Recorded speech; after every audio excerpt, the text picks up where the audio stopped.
ایک مرتبہ پھر آپ کو پروگرام میں خوش آمدید کہتا ہوں۔ ناظرین کرام، حضرت جنید بغدادی رحمہ اللہ تعالی بہت بڑے بزرگ ہیں۔ آپ کی وصال کے بعد آپ کو کسی نے خواب میں دیکھا، سوال کیا کہ اللہ سبحانہ و تعالی نے آپ کے ساتھ کیا معاملہ کیا؟ آپ نے فرمایا سارے علوم و حقائق تو فنا ہو گئے، یہاں کچھ کام نہ آئے، اگر کچھ کام آیا تو وہ صرف 2 چھوٹی چھوٹی رکعتیں کام آئیں جو میں آدھی رات کو پڑھا کرتا تھا، یعنی تہجد۔ ہم تہجد کو اہمیت نہیں دیتے ناظرین، اور حضرت جنید بغدادی رحمہ اللہ تعالی کیا فرما رہے ہیں خواب میں آ کر کہ وہ 2 چھوٹی چھوٹی رکعت میرے کام آئی۔ حضرت بایزید بستانی رحمہ اللہ تعالی، ان کو بھی کسی نے بعد از وصال خواب میں دیکھا اور پوچھا کہ آپ کے ساتھ کیا معاملہ ہوا؟ فرمایا جب پیش کیا گیا تو پوچھا گیا کہ اے بایزید کیا لائے؟ بڑا دربار ہے، اے بایزید کیا لائے؟ میں نے سوچا کہ نماز روزہ وغیرہ یہ سب اعمال تو اس قابل نہیں کہ پیش کروں۔ ذرا بزرگوں کا آپ ناظرین کرام انداز دیکھیے۔ فرمایا کہ نماز روزہ وغیرہ تو اس قابل نہیں، ایسے اعمال نہیں کہ انہیں پیش کروں، البتہ ایمان تو بفضل ہی تعالی ہے، اس لیے عرض کیا کہ توحید لایا۔ ارشاد ہوا اچھا وہ دودھ والی رات یاد نہیں؟ قصہ یہ ہوا تھا ناظرین کہ حضرت بایزید بستانی رحمہ اللہ تعالیٰ کے پیٹ میں ایک دن درد ہوا تو ان کی زبان سے نکل گیا کہ دودھ پیا تھا اس لیے درد ہو گیا، یعنی اس پر شکایت ہوئی کہ درد کو دودھ کی طرف منسوب کیا اور فاعل حقیقی کو بھول گئے، حالانکہ درد عز یا رست در ماں نیز ہم۔ پھر ارشاد ہوا کہ بتلاؤ اب کیا لائے ہو؟ عرض کیا کہ اے اللہ کچھ نہیں۔ فرمایا کہ ایک عمل تمہارا ہم کو بڑا پسند آیا ہے بایزید، جاؤ تمہیں اسی وجہ سے بخشتے ہیں۔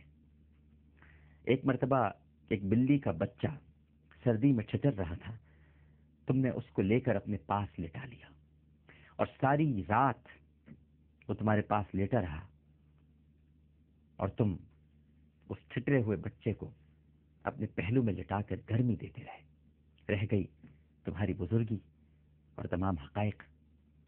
تو اس کے بارے میں حضرت بایزید بستانی ارشاد فرماتے ہیں کہ یہ سب کچھ کالعدم ہو گئے، بس اس بلی کے بچے کو، اس ٹھٹرتے ہوئے بلی کے بچے کو کیا بچا لیا کہ اللہ سبحانہ و تعالی نے مجھے بچا لیا۔ ناظرین کرام، کچھ واقعات اور بھی ایسے ہیں۔ ایک بزرگ فرماتے ہیں کہ ایک نبی علیہ السلام ایک مقبرے پر گزرے جس میں نئی سی قبریں بنی ہوئی تھیں۔ پاس گئے تو معلوم ہوا کہ اکثر معذب ہے، یعنی ان پر عذاب ہو رہا ہے۔ دعا کی اور آگے گزر گئے۔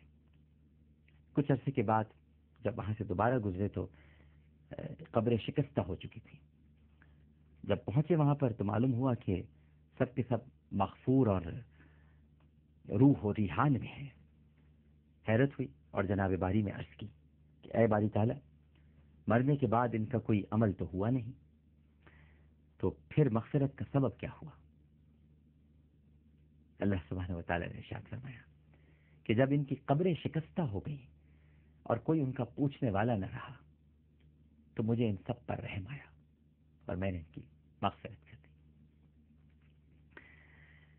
ناظرین کرام، ایک عابد کبیر علیہ رحمہ سے منقول ہے کہ ایک شرابی اور بہت ہی گناہ گار، یہ بدکار شخص تھا، یہ بصرے کے اطراف پہ رہا کرتا تھا۔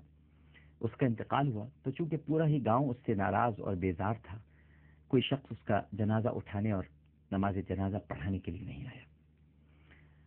مجبوراً اس کی بیوی نے 2 مزدوروں سے درخواست کی اور ان مزدوروں سے جنازہ اٹھوا کر قبرستان پہنچایا۔ گاؤں کا کوئی بھی آدمی قبرستان تک نہیں آیا، سب بیزار تھے، سب دکھی تھے اس سے۔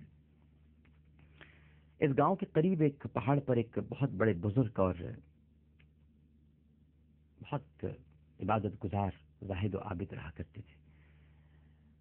یہ صرف عبادت میں مشغول رہتے تھے اور یہ تمام گاؤں والوں کے پیر و مرشد تھے۔ اس بزرگ نے پہاڑ کے اوپر سے دیکھا کہ ایک عورت جنازے کے پاس ہے اور کوئی جنازہ پڑھانے والا نہیں ہے. لہٰذا ناظرین کرام، یہ بزرگ جو کبھی پہاڑ سے اترتے نہیں تھے، یہ منظر دیکھنے کے بعد پہاڑ سے نیچے اترے. اور جب گاؤں والوں کو معلوم ہوا کہ ہمارے پیر و مرشد اس بدکار کی نماز جنازہ پڑھانے کے لیے پہاڑ سے اتر پڑے ہیں، تو پھر سارا کا سارا گاؤں وہاں پر پہنچ گیا. پھر اس بزرگ اور تمام گاؤں والوں نے نماز جنازہ پڑھ کر اس شخص کو دفن کر دیا.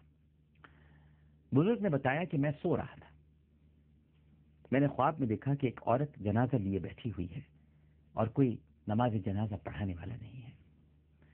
تو خواب ہی میں مجھ سے کسی نے کہا کہ تم پہاڑ سے اترو اور پہاڑ سے اتر کر اس کی نماز جنازہ پڑھاؤ، کیونکہ اس میت کی مغفرت ہو چکی ہے. اس خواب کو سن کر لوگ تعجب سے سر دھننے لگے، کیونکہ بھائی وہ تو بیدار تھے، اس سے تو کوئی ملنے کو تیار نہیں تھا. تعجب سے سب سر دھننے لگے اور پھر اس بزرگ نے اس عورت سے اس کے شوہر کا حال پوچھا. اس عورت نے بتایا کہ لوگ سچ کہتے ہیں، میرا شوہر بہت ہی بدکار تھا، بہت گناہ گار تھا، واقعی اس میں کوئی شک نہیں ہے. دن بھر شراب خانے میں ہی رہا کرتا تھا، شراب ہی پیا کرتا تھا. بزرگ نے پوچھا کہ تم نے اس کا کوئی نیک عمل بھی دیکھا ہے، کوئی ایسی بات جو تم بتا سکو؟ عورت نے کہا کہ جی ہاں، وہ گنہگار ہونے کے باوجود 3 اچھی باتوں کا بہت پابند تھا. ایک تو یہ کہ وہ رات بھر شراب خانے میں شراب پیتا تھا، مگر صبح اس کا جب نشہ اتر جاتا تھا تو وہ اکیلا زار و قطار رویا کرتا تھا اور یہی کہتا تھا کہ اے میرے رب، تو جہنم کے کون سے گوشے میں مجھ خبیث کو ڈالے گا. یہ سن کر بزرگ اس کی مغفرت کا راز سمجھ گئے اور پھر وہ اس میت کے لیے دعائیں کرتے ہوئے پہاڑ پر چڑھ گئے. ناظرین کرام، اللہ کی رحمت سے کیسے مایوس ہو جائے. آپ دیکھیے کہ گناہ گار تھا، لیکن گناہ کے بعد رو رو کر اپنے آپ کو خبیث کہتا تھا اور اللہ سبحانہ و تعالیٰ کے حضور فریاد کرتا تھا کہ میرے رب، جہنم کا کون سا کونا ہوگا جہاں تو مجھے ڈالے گا. اللہ کو اس کی ادا ہی پسند آ گئی کہ ڈرتا تو ہے، کم از کم اسے یہ تو معلوم ہے کہ اس کا کوئی رب ہے. یہاں تو بدقسمتی سے شہر کے حالات اور ملک کے حالات ایسے ہیں کہ ٹارگٹ کلرز تو یہ بھی بھول گئے ہیں کہ ان کا کوئی رب ہے. بس آتے ہیں، نکلتے ہیں اور کسی مسکین کو، لاچار کو، بے بس کو گولی مار کے چلے جاتے ہیں. خود کش حملہ آور آتے ہیں، اپنے آپ کو پھاڑتے ہیں اور کئی لوگوں کی لاشیں، کوئی دیوار پر گوشت کا ٹکڑا چپکا ہوا ہے، کسی کا دھڑ الگ ہے، کسی کا سر الگ ہے. یہ سب بھول گئے ہیں کہ ان کا کوئی رب ہے، لیکن اسے معلوم تھا کہ اس کا کوئی رب ہے.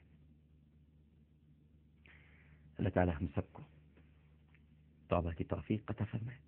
پروگرام پیش کرتے ہوئے کوئی غلطی، کوئی سہو تو اپنے رب کے حضور معافی کا خواستگار اور توبہ کا طلبگار ہوں، اور میری کوئی بات آپ کی طبیعت پر گرا گزری ہو تو آپ سے بھی معافی چاہتا ہوں.